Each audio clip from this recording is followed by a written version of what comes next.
So how can you import EPUB file on the iPad? Let's get started. So if you're new on this channel, most definitely subscribe to it because you don't want to miss the next tutorials from the Foxtecc channel. At first, you should know a couple of different things. Like on the iPad, especially using the Pages app, you can tap on export and export your documents in the EPUB format. So you should know that you even have the ability to end up with a EPUB files on the iPad. So right, you can basically turn any text into it.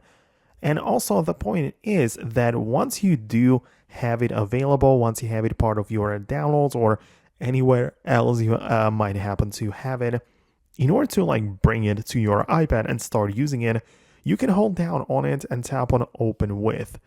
And this gives you the ability to check out the apps which support the EPUB file on your iPad. So in my case, it is the Dropbox, some documents file, and a PDF expert.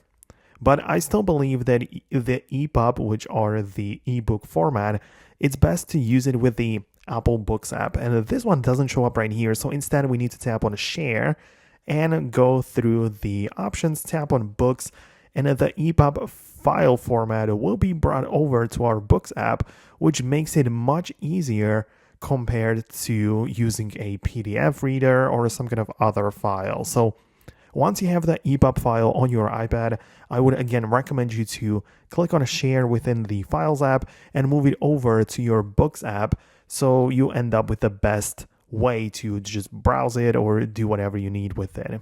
So that's it for me. That's just a quick guide and tips I have for using EPUB files on the iPad.